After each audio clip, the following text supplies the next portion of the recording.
बच्चों, आज हम अध्ययन करेंगे गोपाल कृष्ण गोखले। गोपाल कृष्ण गोखले उदारवाद के प्रमुख नेता थे।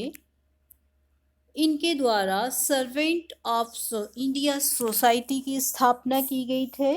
महात्मा गांधी इनके विचारों से इतने अधिक प्रभावित थे कि इन्हें राजनीतिक गुरु मानते थे। इनके गुरु महादेव गोविंद रानाडे थे। इनके विचार ब्रिटिश सरकार के प्रति उदार होने के कारण ये उदारवादी दल के प्रमुख रहे।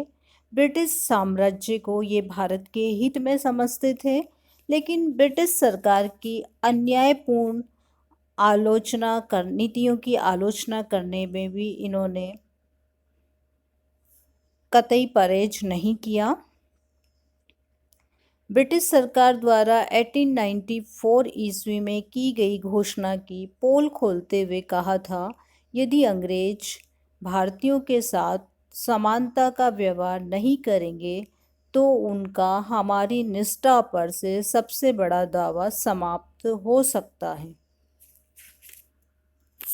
तो बच्चों, आज हम इनका जीवन परिचय और इनके बारे में विस्तार से इस वीडियो के माध्यम से जानेंगे। गोपाल कृष्ण गोखले भारत के एक स्वतंत्रता सेनानी, समाज सेवी, विचारक और सुधारक थे। महादेव गोविंद रानाडे के शिष्य ये थे। वित्तीय मामलों की अद्वितीय समझ और उस पर अधिकार पूर्वक बहस करने की क्षमता होने के कारण इन्हें भारत का ग्लैडस्टोन भी कहा जाता है। भारतीय राष्ट्रीय कांग्रेस में ये सबसे प्रसिद्ध उदारवादी थे। चरित्र निर्माण की आवश्यकता से पूर्णतः सहमत होकर इन्होंने 1905 में सर्वेंट ऑफ इंडिया सोसाइटी की स्थापना की, ताकि नौजवानों को सार्वजनिक जीवन के लिए प्रशिक्षित किया जा सके। इस संगठन का प्रमुख उद्देश्य भारत की सेवा के लिए राष्ट्रीय प्रचारक तैयार करना और संवैधानिक उपायों से भारतीय जनता के सच्चे हितों को प्रोत्साहित करना था। गोखले का मानना था कि वैज्ञानिक और तकनीकी शिक्षा भारत की महत्वपूर्ण आवश्यकता है। स्वसरकार व्यक्ति की औसत चारित्रिक दृढ़ता और व्यक्तियों की क्षमता पर निर्भर करती है। महात्मा गांधी इन्हें अपना राजनीतिक गुरु मानते थे। तो बच्चों, इसमें हमने इस स्लाइड के माध्यम से जो आपके वन वर्ड का 3 क्वेश्चन बन रहे हैं। First, servant of India society की स्थापना किसके द्वारा और कब की गई। दूसरा जो प्रश्न आपका तैयार हो रहा है, महात्मा गांधी अपना राजनीतिक गुरु किसे मानते थे।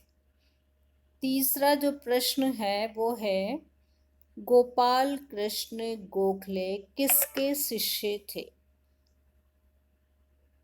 और चौथा जो प्रश्न हम बना सकते हैं, उदारवादियों के प्रमुख नेताओं के नाम बताइए। कोई से भी 2 बताने हैं तो आप गोपाल कृष्ण गोखले, दादा भाई नौरोजी बता सकते हैं। अब हम इनका देखेंगे जीवन परिचय। इनका जन्म कहाँ हुआ। इनका जन्म कोल्हापुर के एक ब्राह्मण परिवार में 9 मई 1866 को हुआ। पिता के असामयिक निधन ने गोपाल कृष्ण को बचपन से ही सहिष्णु और कर्मठ बनाया। देश की पराधीनता गोपाल कृष्ण को कचोटती थी। राष्ट्रभक्ति की अजश धारा का प्रवाह उनके अंतर्मन में सदैव रहता था। सच्ची लगन, निष्ठा, कर्तव्य परायणता की त्रिधारा के वशीभूत होकर कार्य करते और देश की पराधीनता से मुक्ति के प्रयत्न करते रहते थे। न्यू इंग्लिश स्कूल पुणे में अध्यापन करते हुए गोखले जी बाल गंगाधर तिलक के संपर्क में आए थे। 1886 में स्नातक बनने के उपरांत वे रानाडे द्वारा स्थापित एक स्कूल था डेक्कन एजुकेशनल सोसाइटी के सदस्य बने। 20 वर्षों तक इस संस्था को अपनी सेवाएं प्रदान की। इस सोसाइटी द्वारा संचालित विद्यालय के मुख्य अध्यापक, फर्ग्यूसन कॉलेज पूना के अध्यापक और प्रिंसिपल का पद इनके द्वारा संभाला गया। वे पूना सार्वजनिक सभा की त्रैमासिक पत्रिका के संपादक भी रहे। उन्होंने प्रथम बार 1889 में इलाहाबाद कांग्रेस के अधिवेशन में भाग लिया। 1897 में दीनशाह वाचा ने भारत सरकार और इंग्लैंड के सरकार के बीच भारतीय व्यय के बंटवारे के लिए नियुक्त वेल्वी आयोग के सम्मुख साक्ष्य दी। 1899 में वे बम्बई संविधान परिषद के लिए तथा 1901 से 1915 तक साम्राज्यकालीन विधान परिषद के लिए लगातार चुने जाते रहे। उनकी भाषण कला से सबको प्रभावित किया। उन्होंने परिषद में वे विपक्ष के नेता भी रहे। उन्होंने कांग्रेस के सचिव के रूप में भी कार्य किया। 1905 में बनारस अधिवेशन की अध्यक्षता की। 1906 में वे इंग्लैंड की जनता को बंग भंग से उत्पन्न स्थिति से अवगत कराने के लिए वहां गए। 1912 से 15 तक वे भारतीय लोक सेवा आयोग के अध्यक्ष रहे। 1910 से लेके 1913 तक उन्होंने भारत में निशुल्क और अनिवार्य शिक्षा को लागू करने का प्रचार भी किया।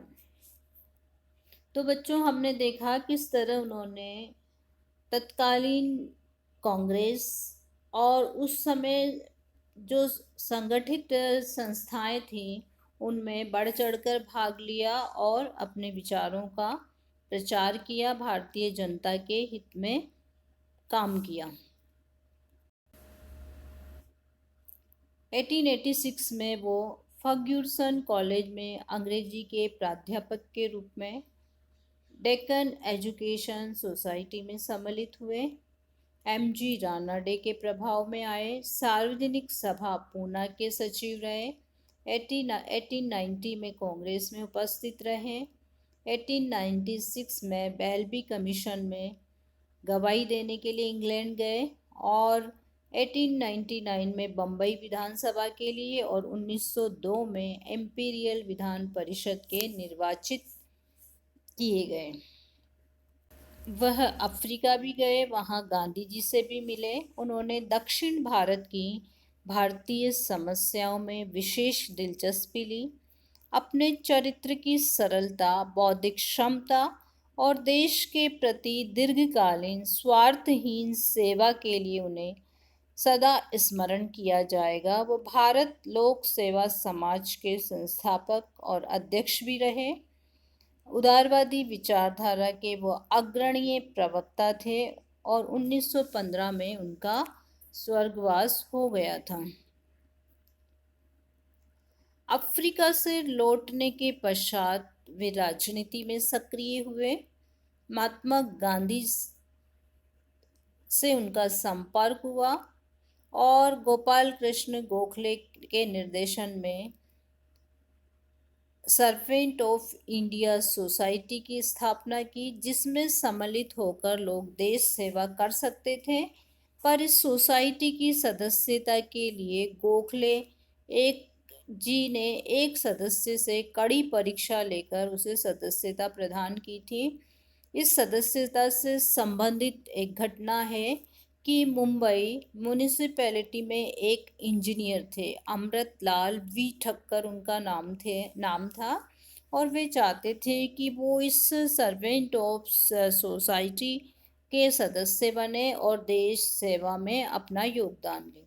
लेकिन गोखले जी ने उनके प्रार्थना पत्र में ये लिखवाया कि आप इस सोसाइटी में तभी शामिल हो सकते हैं जब आप पूर्व में कार्यरत म्यूनिसिपैलिटी से इस्तीफा दे दें।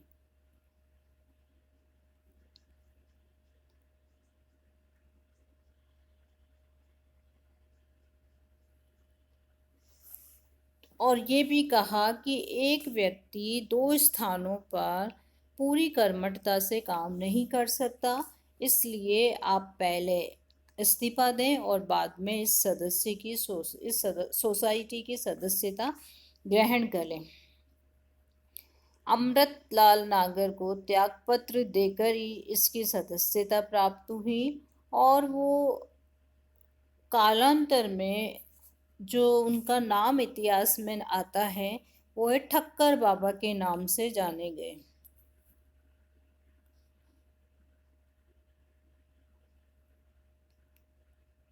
गोखले ने 1905 में आज़ादी के पक्ष में अंग्रेजों के समक्ष लाला लाजपत राय के साथ इंग्लैंड गए और अत्यंत प्रभावी ढंग से देश की स्वतंत्रता की बात कही।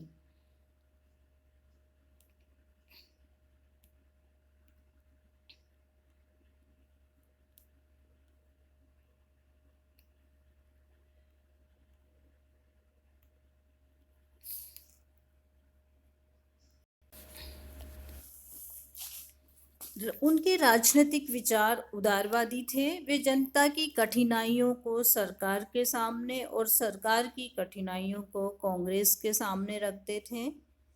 इस प्रकार वे शासक वर्ग और शासित वर्ग के मध्य एक मध्यस्थ की भूमिका निभाते थे।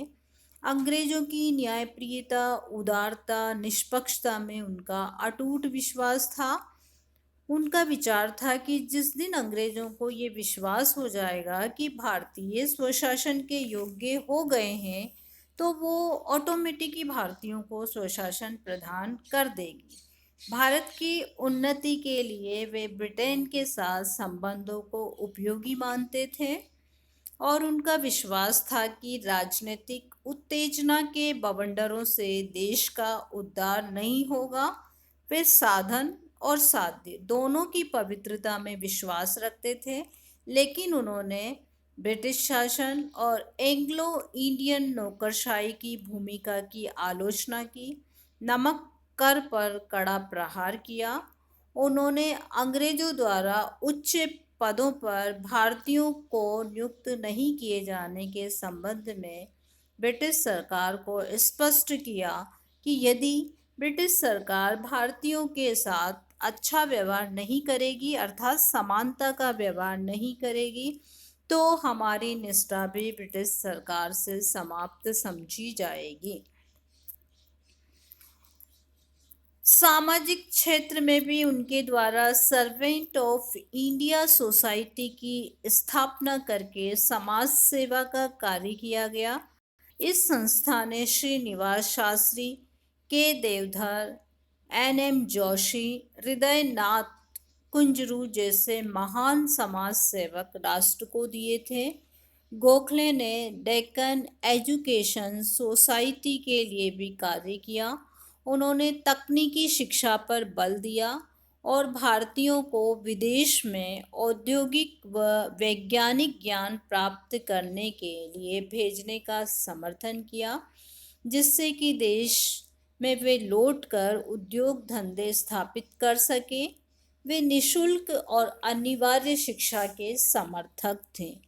इस प्रकार हम कह सकते हैं कि गोपाल कृष्ण गोखले एक उदारवादी दल के प्रमुख नेता थे, लेकिन इतिहास में उनके बारे में दो तरह की विचारधाराएं प्रचलित हैं। एक और तो गोखले को सरकार ने छद्मवेशी विद्रोही कहा है, तो दूसरी ओर उग्रवादियों ने उन्हें कमजोर दिल वाला उदारवादी बताया है। मार्ले मिंटो अधिनियम जो बच्चों आप पढ़ेंगे आगे, उसमें जो मार्ले थे, मार्ले ने भी उन पर विश्वास नहीं किया और उन्हें कहा ये ताल देने वाला चिमटा है। लेकिन तिलक ने, जो कि उनके विरोधी थे, प्रशंसा की। इसमें कोई संदेह नहीं कि वो एक सच्चे देशभक्त थे और भारत में जो उदारवाद के उत्तम उदाहरण थे। महात्मा गांधी भी उनसे प्रभावित थे। उन्होंने भारतीय राजनीति के क्षेत्र में गोखले को अपना गुरु माना था। उन्होंने लिखा था कि राजनीति के क्षेत्र में गोखले मेरे सबसे ऊंचे आदर्श है।